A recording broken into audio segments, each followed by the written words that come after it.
So I'll get it all on film and show you how to replace a GE washer water valve. Get out and get some, people. It's a beautiful day. You can see the model number for this GE washer down below.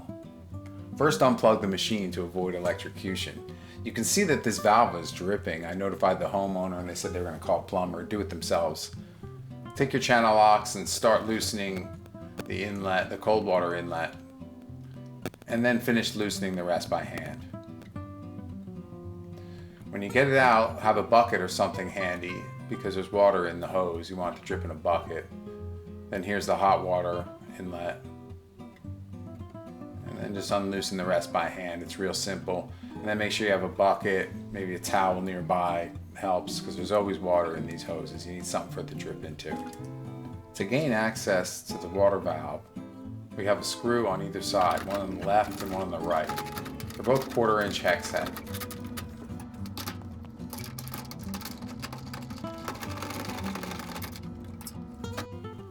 After removing the screws, lift up on the back panel. Slide it to the right while lifting up and out.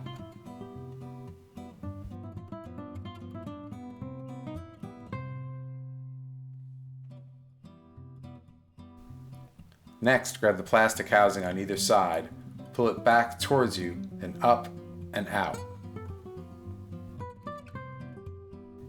Now you can clearly see the water valve. I always take a picture of the wires before I disconnect any, just in case you forget which way they go back on. And it's pretty simple here. You just hold on to either side and pull back with a little bit of force and the wires come right off.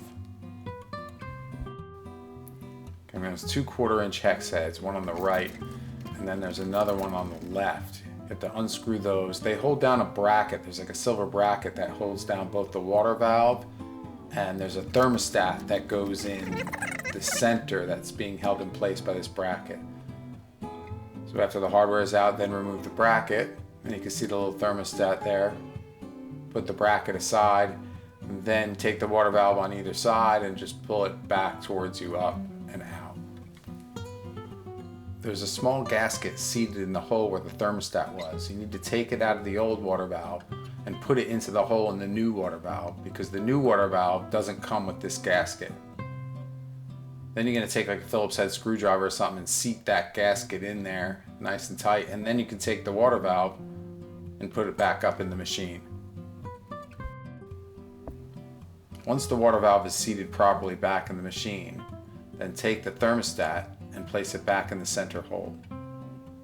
Once the thermostat is in there, take the bracket and place it back, and it'll hold down the thermostat and keep the water valves proper in the machine. Then you're going to take your hardware and put that 1/4-inch back on the right side and then another one back on the left.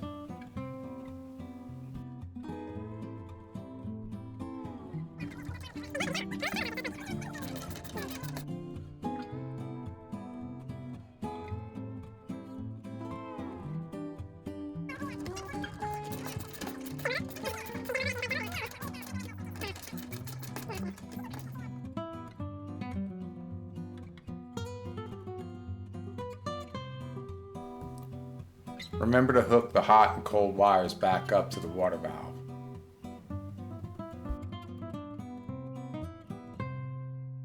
I seem to have lost the footage showing me reattach the console, but it's pretty simple. I think you can figure it out on your own. But remember, there was 1 1/4-inch screw on the left and one on the right.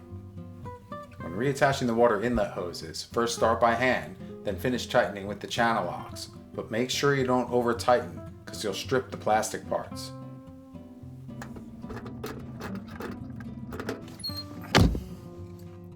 All right, just finished installing a GE washer water valve and everything went smooth.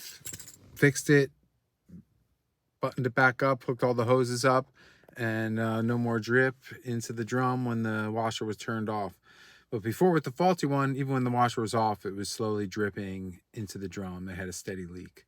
So now with the new GE washer water valve, no more leak. Oh yeah, thanks for watching, and please hit the like button, share, subscribe, all that. Thank you for watching.